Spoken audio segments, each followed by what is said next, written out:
Boa noite a todos. Mais um dia do curso, estudo do livro No Mundo Maior, pedindo a Jesus o amparo, a intuição, para que a gente possa nesses instantes, nesses 45, 50 minutos, que a gente possa estar com as mentes bem abertas, o coração aberto, para que a gente possa recolher aquilo que os nossos amigos espirituais, benfeitores, mentores, podem nos auxiliar para que a gente possa ter uma compreensão um pouco maior dos ensinamentos trazidos na noite de hoje. Bom, estamos no capítulo 4, né? O título é Estudando o Cérebro. Como nós vamos, como nós temos feito, na verdade, em outros capítulos, nós temos dividido cada capítulo, o estudo, em 2 aulas. Eu vou aproveitar que o capítulo 4, ele de certa forma está diretamente ligado ao capítulo 3, e aproveitando as colocações da doutora Irvênia Prada sobre dentro do capítulo 3, né, que ela trouxe nas 2 últimas semanas, eu gostaria de destacar alguns pontos que tem tudo a ver, na verdade, com o capítulo 4, só para que algumas ideias, algumas reflexões possam ficar mais fortalecidos no nosso estudo. Então, o capítulo 3, ele trata também, entre outras coisas, trata sobre a vida, relata sobre a vida no mundo espiritual, sob uma perspectiva também trazida pelo André Luiz e por Calderaro, a perspectiva da ocupação do tempo. Isso é muito importante porque nós já citamos e já fizemos algumas reflexões aqui em outras ocasiões sobre a importância do tempo, sobre a importância do hoje na nossa vida, sobre a importância da nossa reencarnação. Isso ele traz de uma maneira muito clara, dizendo, vivíamos isso, a percepção dele, né, quer dizer, a vivência dele naquele momento, no mundo espiritual, e lá, como cá, mas mais lá do que cá, vivíamos todos em intenso trabalho, com escassas horas reservadas a excursões de entretenimento. Demais, fruíamos ambiente de felicidade e alegria a favorecer-nos a marcha evolutiva. É interessante destacar que muitas vezes a gente tem a percepção da vida espiritual e nós acreditamos que não seja mais essa visão que tenhamos daqui para frente, mas muitas vezes é a visão de que quando a gente desencarna, a gente vai para um mundo espiritual, para um céu, né? E que geralmente é um local muito tranquilo, né? Muito harmonioso, cheio de flores, árvores, pássaros, né? Aquele silêncio, né? Parece que a gente está meio que meditando em alfa, né? Não é essa ideia que ainda a gente guarda? Mas eu acho que essa ideia a gente guarda porque nós trazemos ainda fortemente dentro de nós as nossas raízes católicas, as nossas raízes protestantes, a questão do céu e inferno. Quer dizer, isso de certa forma, para muitos de nós, talvez para a maioria, ainda isso é muito forte, ainda até para quando a gente vai falar sobre o mundo espiritual, quando a gente vai, né, parece que a gente tem aquela dificuldade de entender. E o André Luiz, junto, né, com Francisco Cândido Xavier e tantas outras obras, né, esses espíritos vêm nos trazer uma compreensão mais real daquilo que nós chamamos de mundo espiritual, que nada mais é do que, na verdade, a nossa verdadeira pátria. Olha que coisa!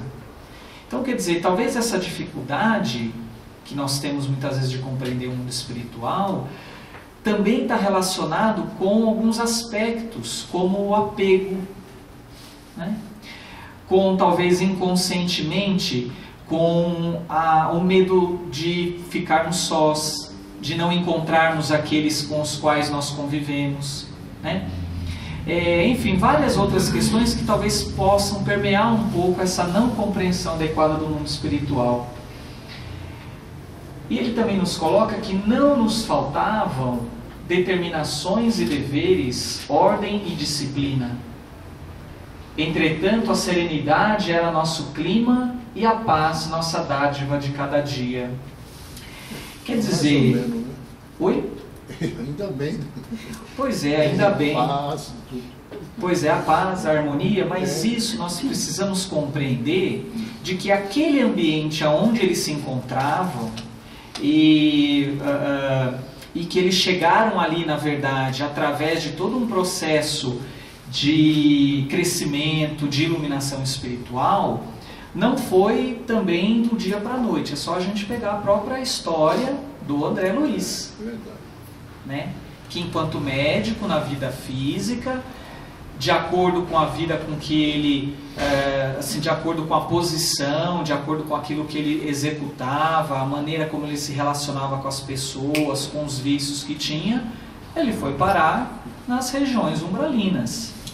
Depois de muito tempo é que ele foi socorrido e que na verdade ele deu uma abertura, né, para que ele pudesse ascender a outras regiões. E isso é extremamente importante, e ele destaca isso porque muitas vezes, quando muitos de nós chegamos no mundo espiritual, a primeira sensação, segundo o próprio, é o choque. Geralmente também é aquela sensação, ou aquela percepção, ou aquele sentimento de empolgação com o imprevisto. Segundo ele, né, continuamos vivendo sem a máquina do corpo físico, mas não estamos isentos da oportunidade de evolução, que se dá através do trabalho no bem. Ou seja, a vida é sinônimo também de trabalho, não só do trabalho de atividade intelectual, de atividade de realização material, mas esse trabalho, sobretudo, de aperfeiçoamento espiritual, de melhoria íntima dos sentimentos e pensamentos. Diz ele também que podemos recorrer aos superiores, manter relações edificantes, tecer esperanças e sonhos de amor, projetar experiências mais elevadas no setor reencarnacionista, de maneira com que a gente possa projetar e elaborar, de acordo com as nossas vivências anteriores, de acordo com as nossas necessidades, que a gente consiga programar também, quando possível, as finalidades da nossa futura encarnação e a de outros seres também. Mas, indaga ele, e os milhões que transpõem o estreito limiar da morte, mantendo o apego às questões da terra, né? Então, muitos desses apresentam apenas algumas informações primárias da vida, solicitam o amparo dos espíritos superiores, né? Assim como uma criança que chora, que busca o amparo da mãe, por exemplo. Precisam desenvolver faculdades, precisam desenvolver capacidades, né? Guardam da existência terrena apenas lembranças do corpo sensitivo. Muitas vezes, né, através das obras de André Luiz e outras, a descrição fortemente daquele momento que antecedeu o processo de desencarne, a lembrança de entes queridos. Mas do processo de desencarne, por exemplo, não há lembrança, ou há lembrança geralmente daquelas situações que faziam com que o ser tivesse maior apego, ou em relação às suas relações com o próximo, a revolta, o ódio, né?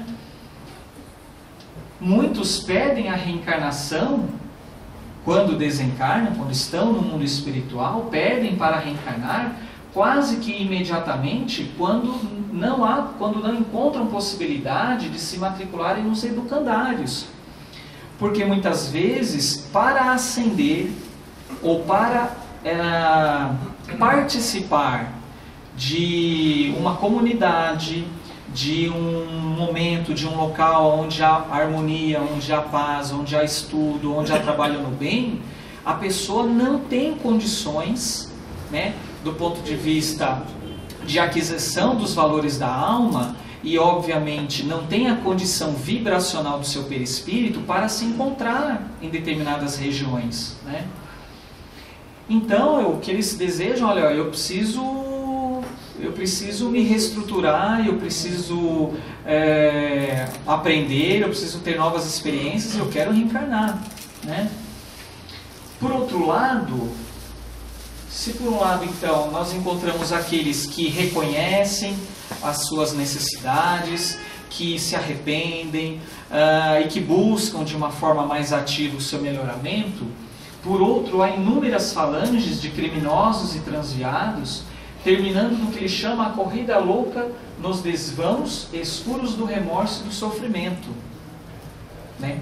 Então são aqueles que se encontram extremamente apegados às questões materiais, permeados do sentimento de ódio, de raiva, de rancor, né? Que tiveram suas vidas baseadas aí nas atitudes, nas ações menos felizes. E aí ele destaca o papel do arrependimento, que, segundo ele, é, porém, o caminho para a regeneração, mas nunca passaporte direto para o céu, razão pela qual esses infelizes formavam quadros vivos de padecimento e de horror. Então nós temos a descrição através das obras de André Luiz sobre a posição, sobre como o espírito que desencarnou, de acordo com aquilo que vivenciou no mundo físico, a posição e a maneira como ele vai se encontrar no mundo espiritual, né? Por que motivo se demoravam, e essa é uma indagação do próprio André Luiz, por que motivo então esses se demoravam tanto no hemisfério obscuro da incompreensão, né? Adiavam deliberadamente a recepção da luz? E aí vem uma elucidação de Calderaro, muito interessante. Antes de mais nada, André, modifiquemos o conceito. Para transformarmos em legítimos elementos de auxílio aos espíritos sofredores, desencarnados ou não, é-nos imprescindível compreender a perversidade como loucura, a revolta como ignorância e o desespero como enfermidade. É assim que muitas vezes, dentro de um processo de autoconhecimento e dentro de um processo onde nós temos a oportunidade de trabalhar a compreensão sobre aqueles com os quais nós compartilhamos a nossa existência, com as situações menos felizes que nós vivenciamos na nossa humanidade, é preciso, e André Luiz nos convida, e o Calderaro, para que a gente possa compreender melhor esses sentimentos, muitas vezes, que vibram em nós e que vibram nos outros, de forma que todos nós, e a gente espera que a gente possa trabalhar isso sempre e de maneira progressiva, né, que dentro de nós ainda há aspectos de perversidade, sim, aspectos de revolta, sim, aspectos de desespero, sim, mas que retratam oportunidades, e é assim, se nós realmente nos entregarmos, se nós procurarmos nos auto-evangelizar, se nós procurarmos realmente vivenciar e valorizar aspectos da nossa vida, de maneira que a caridade, o amor, a compreensão possam ser elementos eficazes para que a gente possa deixar os nossos estados de loucura, o nosso estado de ignorância e definitivamente deixar fazer as devidas transformações para que nós possamos limpar as enfermidades da nossa alma. Calderaro ainda continua: a cegueira do espírito é fruto da espessa ignorância em manifestações primárias ou do obnubilamento da razão nos estados de aviltamento do ser. Nosso interesse no socorro à mente desequilibrada é analisar este último aspecto da sombra que pesa sobre as almas. Assim sendo, faz-se mister saberes alguma coisa da loucura no âmbito da civilização. Para isto, convém estudarmos mais detidamente o cérebro do homem encarnado e o do homem desencarnado em posição desarmônica, por aí situarmos o órgão da manifestação da atividade espiritual. Então vejam vocês que é uma das propostas do estudo desse livro, é justamente a gente entender como é que acontecem as desarmonias, qual é o nosso papel em termos de prevenção e de tratamento dessas desarmonias, né? E aí, dentro deste capítulo ainda, há um cenário onde se encontra André Luiz e Calderaro. Esse cenário é um hospital, como ele descreve lá no capítulo.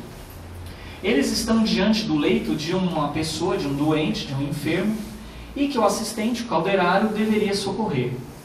Encontrava-se abatido e pálido, mantinha-se a ele unido e deplorável entidade no nosso plano, em míseras condições de inferioridade e de sofrimento. O doente, embora quase imóvel, acusava forte tensão nos nervos, sem perceber aos olhos físicos a presença do companheiro de sinistro aspecto. Havia uma entidade, um espírito ao lado dele. Pareciam visceralmente jungidos, ligados um ao outro. Tal a abundância de fios tenuíssimos que mutuamente os entrelaçavam, né? Desde o tórax à cabeça, pelo que se me afiguravam dois prisioneiros de uma rede fluídica. Então ele está falando que havia uma vinculação, uma ligação, inclusive fluídica, magnética, eletromagnética, portanto, que unia o encarnado e o desencarnado. E essa ligação ele dá com detalhes, dizendo que essa ligação permanecia desde a região do tórax à região também do cérebro. Pensamentos de um deles com certeza viveriam no cérebro do outro. Comoções e sentimentos seriam permutados entre ambos com matemática precisão. Era uma ligação extremamente muito íntima, né? Uma ligação muito perfeita. Espiritualmente estariam de contínuo perfeitamente identificados entre si, né? Os pensamentos, aquilo que os ligavam do ponto de vista de sentimentos. E aí eles observaram então o fluxo comum de vibrações mentais. E aí, nesse momento, o André Luiz é chamado para observar o cérebro do encarnado. E a observação era de que as irradiações emitidas pelo cérebro continham diferenças essenciais. Cada centro motor assinalava-se com peculiaridades diversas, através das forças radiantes. Descobri surpreso que toda a província cerebral, pelos sinais luminosos, se dividia em 3 regiões distintas, assim como a doutora Ivênia, de maneira bastante pertinente, já discutiu conosco. Os lobos frontais, as zonas de associação eram quase brilhantes. Do córtex motor até a extremidade da medula, a claridade diminuía, para tornar-se ainda mais fraca nos gânglios basais.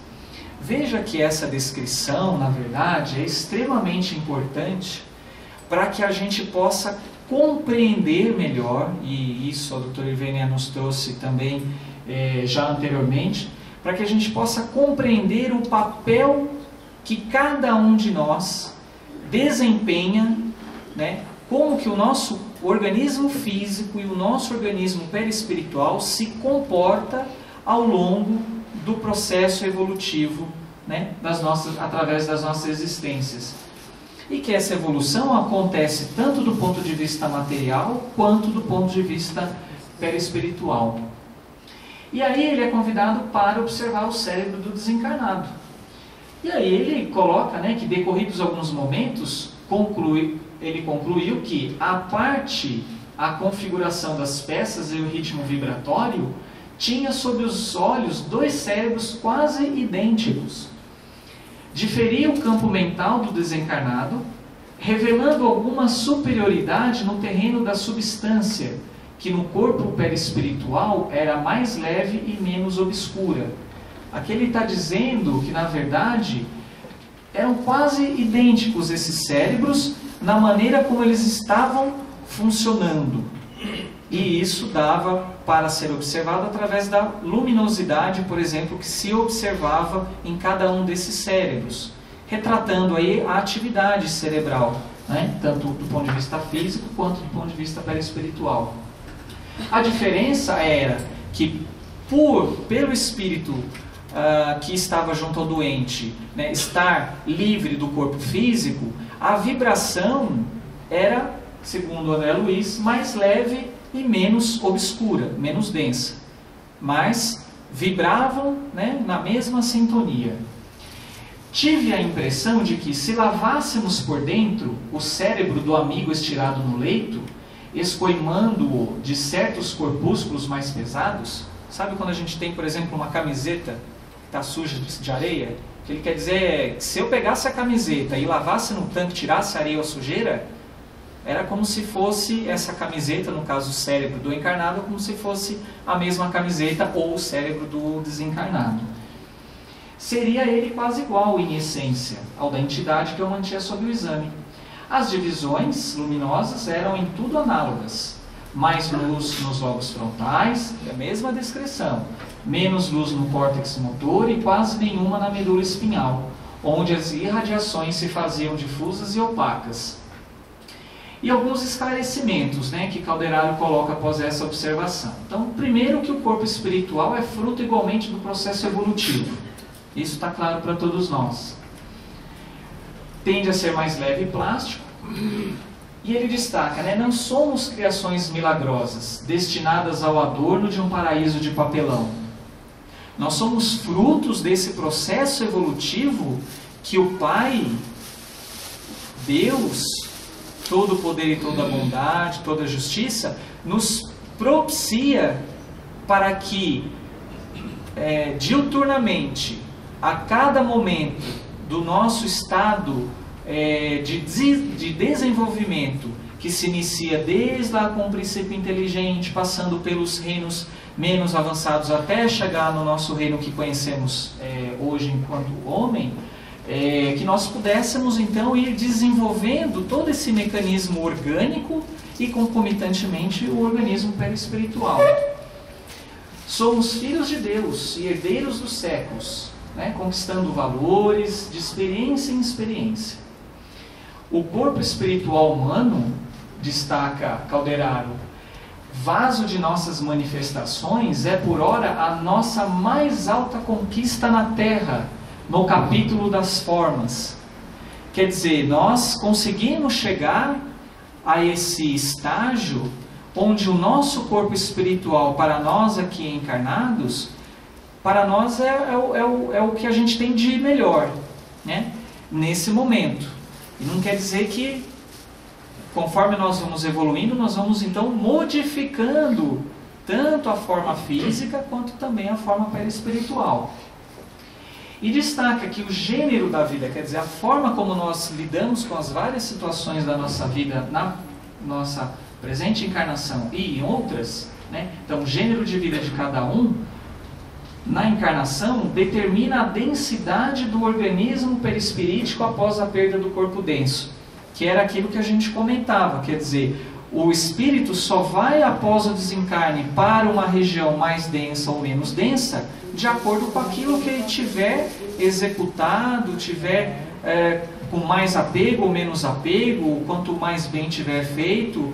Enfim, é isso que vai determinar, né, dentro desse processo de autoaperfeiçoamento, o que vai determinar onde nós vamos estagiar do outro lado.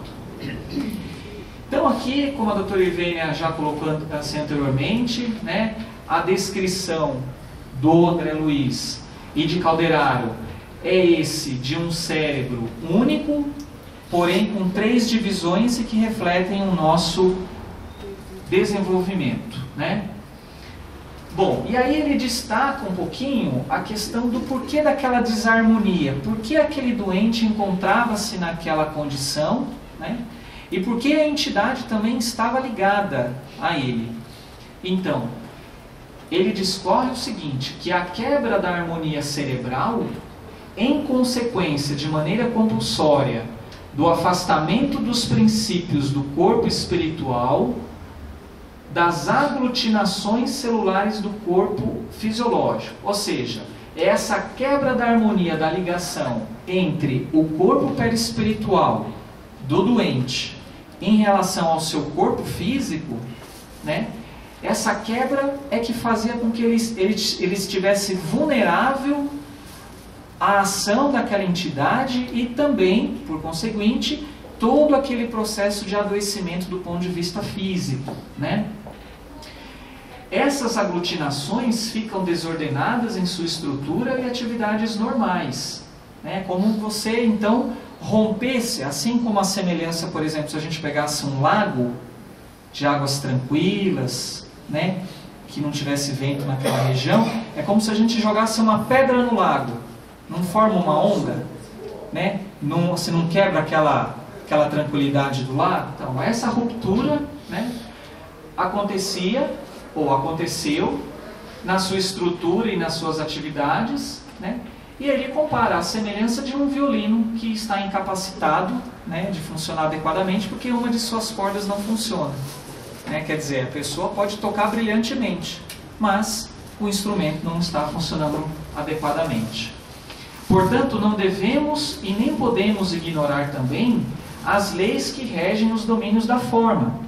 Porque, veja, também é importante destacar que o corpo físico, muitas vezes, quando, por exemplo, a gente avalia alguém que está com um quadro de confusão mental ou que tem algum outro tipo de alteração do nível de consciência, por exemplo, pode haver sim distúrbios orgânicos que vão justificar aquela alteração. Então é isso que ele quer dizer aqui. Nós não podemos também negar que, na verdade, as alterações muitas vezes encontradas na matéria têm a ver com um processo de desestruturação da matéria. Porém, nós precisamos entender que a causa daquela alteração que provocou, em última instância, aquela alteração maior, essa causa é essencialmente espiritual. Compreendem isso?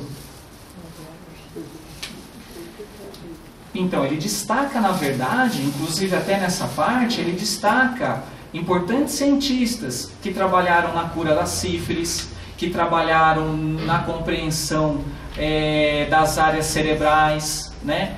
Que desempenharam aí várias pesquisas para tratar do corpo físico, para identificar as doenças. E isso a espiritualidade vê também com bons olhos, né?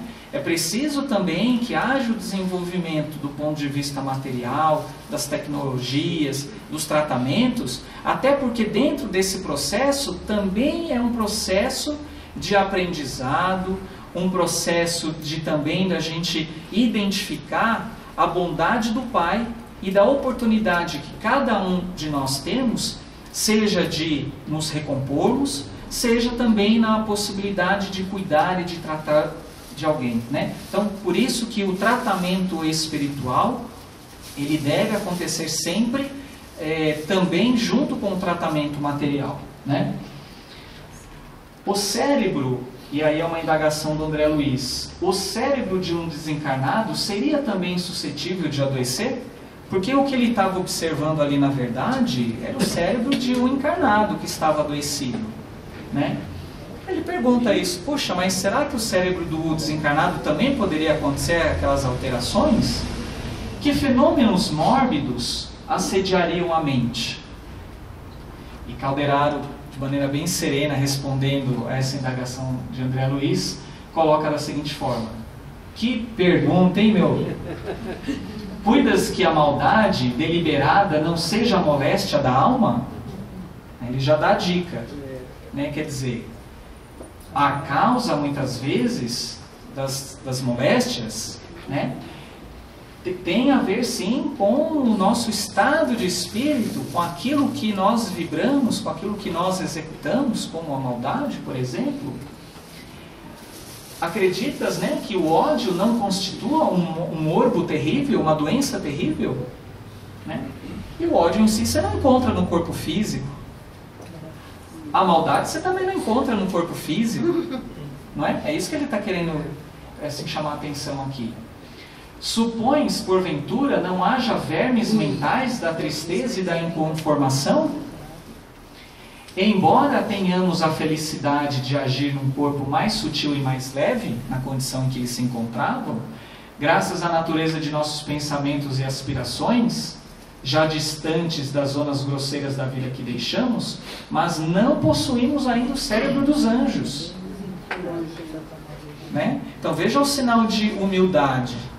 Veja o sinal de realmente se autoconhecer, de saber até onde ele vai conseguir intervir, porque talvez muitos daqueles doentes que ele poderia ou deveria assistir, nós vamos ver ao longo das obras de André Luiz, que na verdade alguns desses assistentes, eles não iam mais além daquilo que eles conseguiam.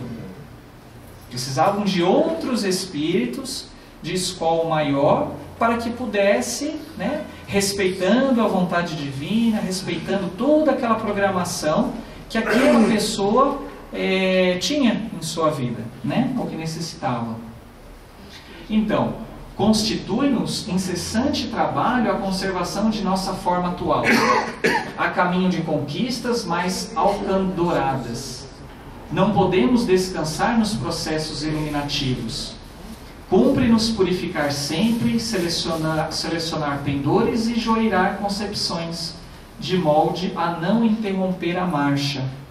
Quer dizer, a gente nunca deve permanecer naquele estado, né, de paralisia, de achar, bom, agora que eu já aprendi isso, agora que eu estou aderente lá no centro, agora que eu faço a minha atividade voluntária, agora que eu já perdoei fulano, agora está tudo certo. Não é bem assim. Né? Nem aqui, nem lá. Então, algumas reflexões sobre o doente e o obsessor avaliados. Né? Então, isso é no final do capítulo. Ele destaca que examinamos aqui dois enfermos. Um na carne, o outro fora dela. E isso se manifestava através da observação que foi visto nos cérebros de cada um. Perfeito? Ambos trazem o cérebro intoxicado. Pelo que é o capítulo 4 que vai entrar em mais detalhes. Sintonizando-se absolutamente um com o outro. A sintonia. Espiritualmente, rolaram do terceiro andar, onde situamos as concepções superiores, lembra? A região dos lobos frontais, e, entregando-se ao relaxamento da vontade, deixaram de acolher-se no segundo andar, relaxamento da vontade, deixou de persistir no bem, de se resignar, de se colocar numa posição humilde, numa posição, né, de trabalho incessante, sede do esforço próprio, perderam valiosa oportunidade de reerguer-se. Caíram destarte na esfera dos impulsos instintivos, na maldade, no ódio, na vingança, como nós vamos ver, onde se arquivam todas as experiências da animalidade anterior. Ambos detestam a vida, odeiam-se reciprocamente, desesperam-se, asilam ideias de tormento, de aflição, de vingança. Em suma, estão loucos, embora o mundo lhes não vislumbre o supremo desequilíbrio que se verifica no íntimo da organização perispiritual. Né? Quer dizer, veja que muitas vezes a medicina atual ainda não está, né, apta a identificar essas questões que muitas vezes estão por trás daquele processo de adoecimento. Por outro lado, essa parte do capítulo, assim como ao longo, né, desse livro e de tantas obras, e de todo o conhecimento que a doutrina espírita nos traz, fica mais claro a gente entender quais são as consequências de nós nutrirmos essas ideias de tormento, de aflição, de ódio, de vingança, né? É como se fossem os mecanismos, né, que nos são oferecidos para que a gente evite e, ao mesmo tempo, para que a gente possa realizar um tratamento eficaz em nossas almas. Porque esse é o tratamento mais eficaz. É essa renovação moral. Porque é isso que Jesus espera de cada um de nós. Ele não espera que a gente realize algo extraordinário, que a gente atenda milhares de pessoas, que a gente renuncie muitas vezes até a nossa condição de saúde física, da falta de autocuidado. Ele quer que a gente faça o melhor. Ele quer que a gente caminhe da melhor forma possível, com os recursos que a gente tem e procurando desenvolver dentro dos nossos corações os melhores sentimentos que nós tivermos a condição de fazer, de trabalhar, de renovar, né? Bom, e aí vamos lá no capítulo 4, onde nós vamos, como é um trecho, eu acho que, como há uma sequência bastante interessante da narrativa, eu acho que vale a pena nós lermos juntos. Eu peço desculpa, talvez possa parecer um pouco cansativo, mas eu acho que vale a pena a gente destacar aqui dentro dessa leitura. Com a mão fraterna espalmada sobre a fronte do enfermo, como a transmitir-lhe vigorosos fluidos de vida renovadora, Calderaro esclareceu-me bondoso. Há 20 anos, aproximadamente, este amigo pôs fim ao corpo físico do seu atual verdugo, no caso aquela entidade que se encontrava junto ao doente, num doloroso capítulo de sangue. Iniciei o serviço de assistência a ele só há 3 dias. No entanto, já me inteirei da sua comovente história. Dirigiu, isso André Luiz comentando, que Calderaro dirigiu compassivo o olhar ao algoz desencarnado e prosseguiu. Trabalhavam juntos numa grande cidade, entregues ao comércio de quinquilharias. O homicida desempenhava funções de empregado da vítima desde a infância e, atingida a maioridade, exigiu do chefe que passara a tutor o pagamento de vários anos de serviço. Negou-se o patrão terminantemente a satisfazê-lo, alegando as fadigas que vivera para assisti-lo na infância e na juventude. Propiciar-lhe-ia vantajosa posição no campo dos negócios. Conceder-lhe-ia interesses substanciais, mas não lhe pagaria vintém relativamente ao passado. Ou seja, aquele jovem que tinha sido acolhido por um senhor comerciante, desde a infância, ao atingir a maioridade, fala assim: olha, trabalhei inúmeras vezes aqui para você, muitas horas. Eu quero que você me pague o que é necessário, o que eu acho que eu mereço. Ele falou que não, né? E ele vai explicar o porquê não, né? Então, até ali, guardara-o a conta de um filho, que lhe reclamava contínua assistência. Naquele momento, estalou a contenda. Palavras rudes, trocadas entre vibrações de cólera, inflamaram o cérebro do jovem rapaz, que no auge da ira assassinou, dominado por selvagem fúria. Antes, porém, de fugir do local, o criminoso correu ao cofre, em que se amontoavam fartos pacotes de papel moeda. Retirou a importância vultuosa a que se supunha com direito, deixando intacta regular fortuna que despistaria a polícia no dia imediato. Efetivamente, na manhã seguinte, ele próprio veio à casa comercial, onde a vítima pernoitava enquanto a pequena família fazia longa estação no campo, e, fingindo preocupação ante as portas cerradas, convidou um guarda a segui-lo, a fim de violarem ambos uma das fechaduras. Em poucos momentos espalhava-se a notícia do crime. No entanto, a justiça humana, emalhada nas habilidades do delinquente, não conseguiu esclarecer o problema na origem. O assassino foi pródigo nos cuidados de salvaguardar os interesses do morto. Mandou selar cofres e livros, providenciou arrolamentos laboriosos, requisitou o amparo das autoridades legais para minucioso exame da situação. Foi verdadeiro advogado da viúva e dos 2 filhinhos do tutor falecido, os quais, mercê do seu devotamento, receberam substanciosa herança.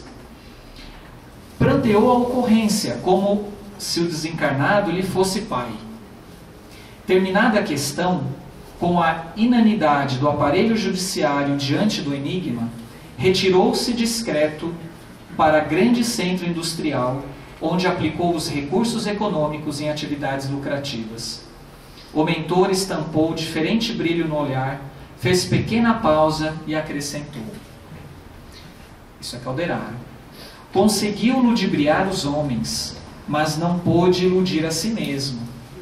A entidade desencarnada, concentrando a mente na ideia de vingança, passou perseverante a segui-lo. Aferrou-se-lhe a organização psíquica, a maneira de era sobre o muro viscoso. Tudo fez o homicida para atenuar-lhe o assédio constante.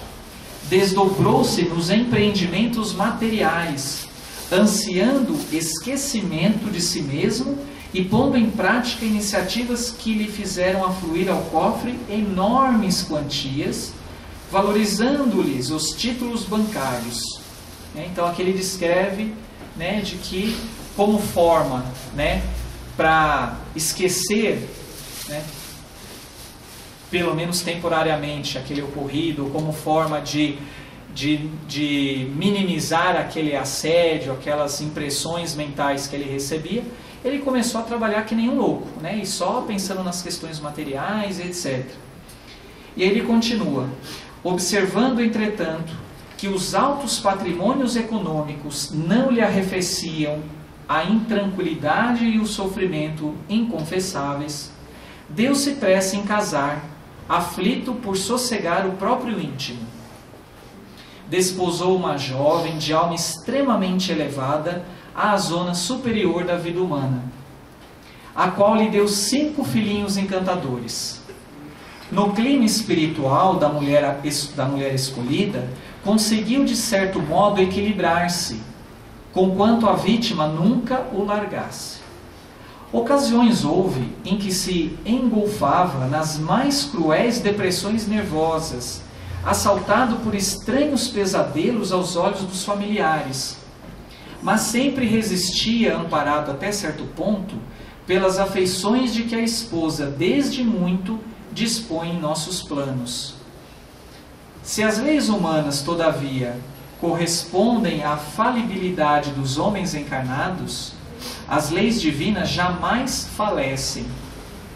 Conservando as forças tenebrosas acumuladas em seu destino, desde a noite do assassínio, nosso desventurado amigo manteve enclausuradas no porão da personalidade todas as impressões destruidoras recolhidas no instante da queda. Repugnava-lhe uma confissão pública do crime, a qual, de certo modo, lhe mitigaria a angústia, libertando energias nefastas que arquivara. A essa altura da narrativa, Calderaro interrompeu-se. Tocou a zona do córtex e prosseguiu.